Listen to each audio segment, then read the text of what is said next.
Hey everybody, welcome to another episode of DeLorean Tech, and today we're going to show you how to install this. So this is a stainless steel airbox from the late great John Hervey. You may still be able to get one of these. They'll come up available once in a while. So if you can get one of these, cool. This one here has been customized a little bit. They normally come with a clear plexiglass top. This one has been tinted, and obviously we've got the DMC stainless steel lettering going on there. So this replaces the plastic, much lower profile and arguably a little bit more restrictive air filter box. So the idea here was you got a lot more volume going into the engine and therefore more performance. What upgrade I did do that resulted in some performance was the cold air intake. Here's a variation on the stainless steel airbox. This one has a clear cover and a bunch of other little extras, including LEDs inside the airbox. You'll also notice that it has an external breather hose filter as well. It is not attached to the airbox itself. That's another option in case you did not want to drill a hole into the stainless airbox. Now let's get into the installation of the stainless airbox. Okay, so the first thing you're going to want to do is locate the 3 screws that are holding the airbox down to the intake manifold and remove those. I have the wing nut versions that are supplied by Chris Miles. You probably will have the hex screws, which are 10 millimeter. So go ahead and remove those.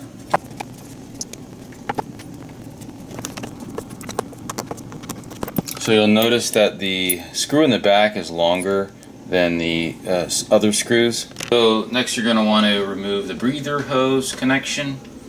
Let's disconnect that. Set that to the side. And then you're going to want to just kind of pull up on the airbox like this. And then disconnect the intake. And there you have it. Okay, so here's the hardware you're going to need. So the stainless box here, it actually came with these spacers as well as these wing nuts. So these install on the threads that are at each of the 4 corners here. You're also going to need several washers.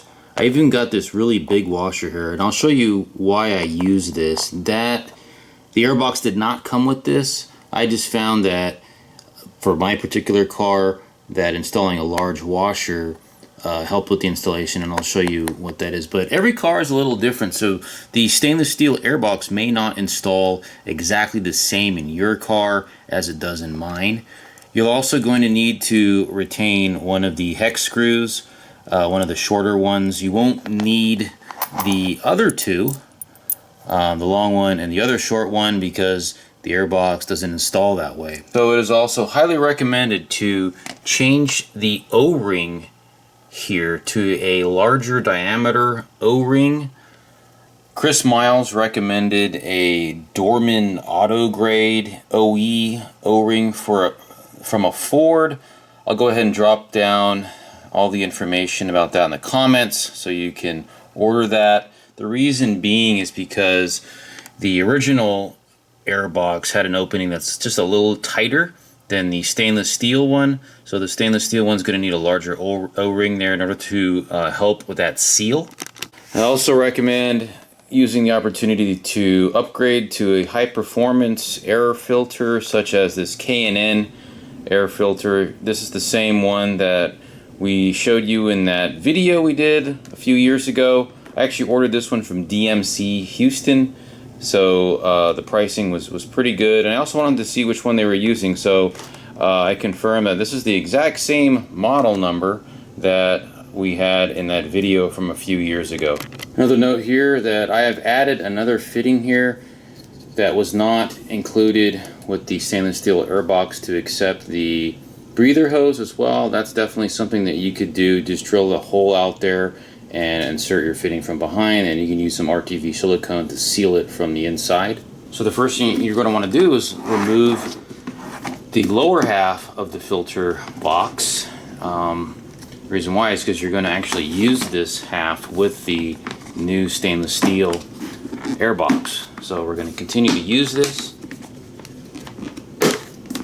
So you just unclip it and it pops out. So I've got one of those sort of almost like a new old stock. This is not a new old stock. This is actually a new air filter, but it looks just like the new old stock. So we're going to be upgrading to the K&N. I had used the K&N before, but I went ahead and recently installed this because the one I had before got a little dirty. Those are serviceable, so I do plan on cleaning it, but I decided to buy a new one anyway. So here's our new K&N air filter. So here's what it looks like. Let's go ahead and remove this from the packaging. Brand new. I will just go ahead and place that inside there.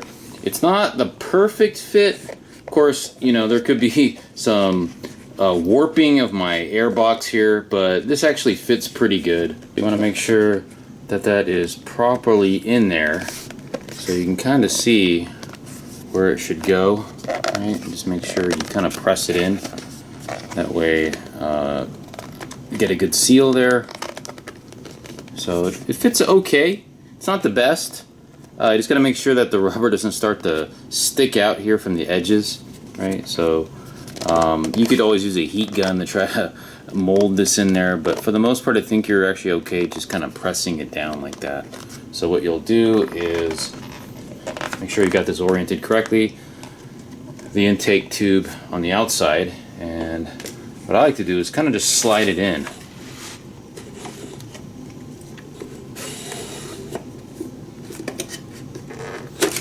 And there you go.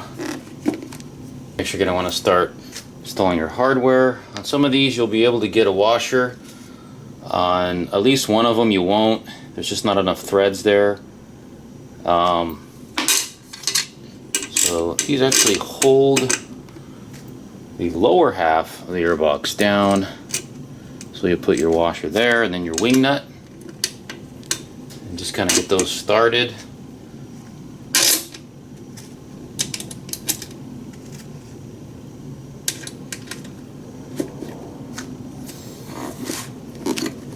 You're going to want to have to hold this down.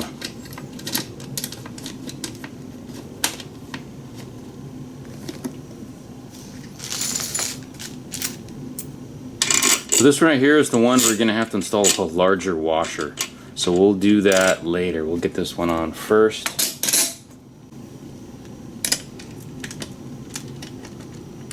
So as you're tightening this down, you want to check to make sure that your seal is good and you don't have rubber sticking out because of a misalignment with the air filter. And you can actually tighten these down with a tool as well, or by hand.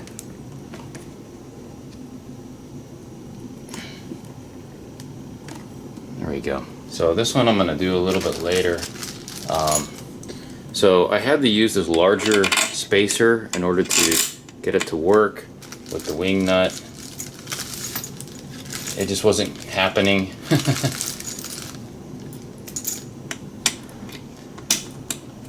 So essentially the final installation is going to look something like that. Okay, and this actually, obviously this large washer wasn't included. It just happened that this post right here is a little further away than I think it should be, and that kind of forced me to use this larger washer here to secure that spacer down. Okay, so the first thing you're going to do when you install the new air filter is you want to make sure it connects to the intake tube first, and it just kind of gets over the interlock like that. So next you're going to want to get one of these 10mm hex screws or one of the Chris Miles wing nut screws along with some larger washers on here. I've got two washers, a small one and a larger one. We'll go ahead and get this on by hand first. Then we'll go ahead and use a socket to tighten it down. And then with a 10mm,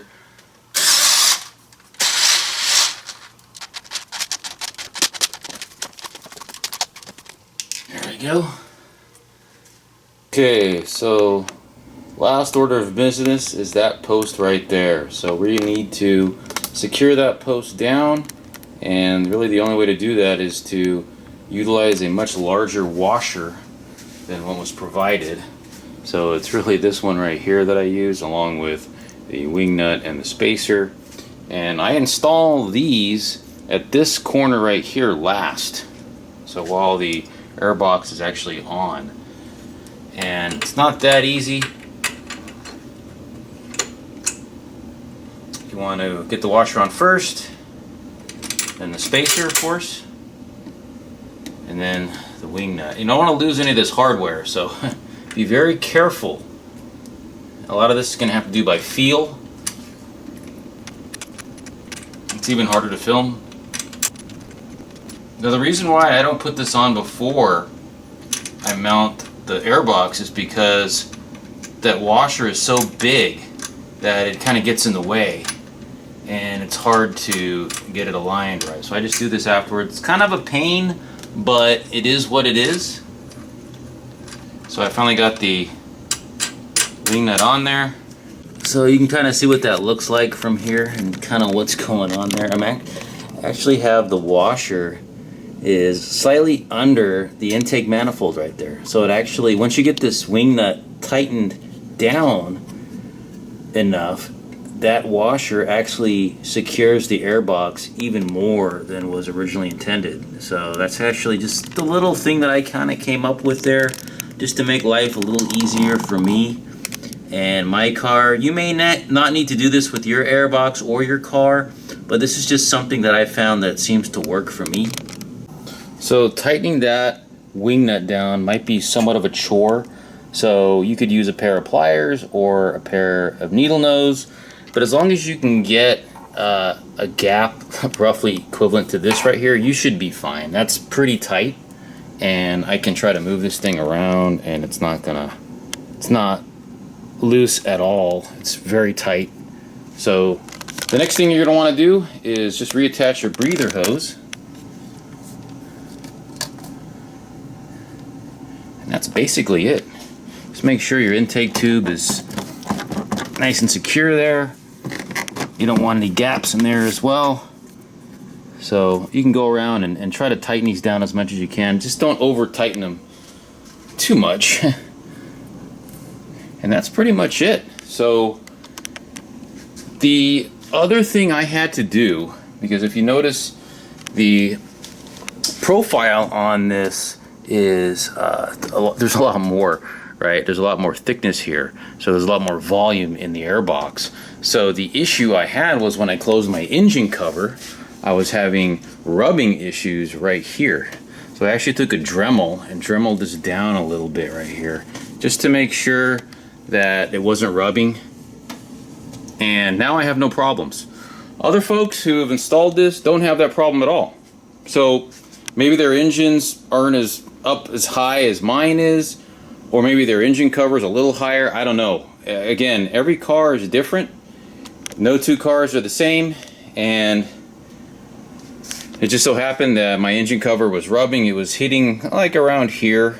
It just kind of got to be a pain. Every time I'd open this up, I'd see some marks right here, and then I'd see some rubbing on here. So I decided that, you know what, I'm just going to make sure there's enough room. So I took a Dremel. I think probably took a little bit more than I needed, but I just wanted to make sure that over time this thing wasn't going to start rubbing again. So the last thing you should do after completing the installation is take the car for a drive, then come back and check the air-fuel ratio mixture. So I've got a video on how to do that. I've actually got a couple videos on how to do that.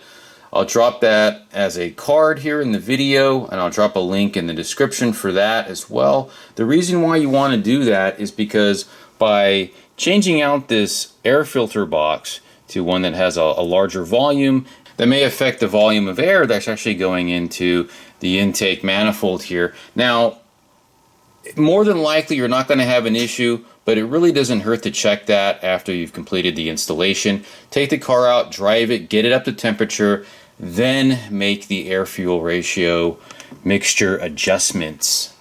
Alright guys, well that concludes the installation of the Hervey stainless steel airbox. If you have any questions, go ahead and drop those down in the comments below. And once again, thanks for watching. DeLorean Tech is a proud member of the DeLorean Owners Association. Come celebrate the 40th year of the DeLorean mark with us. Join the DeLorean community as we celebrate the most iconic automobile on the planet.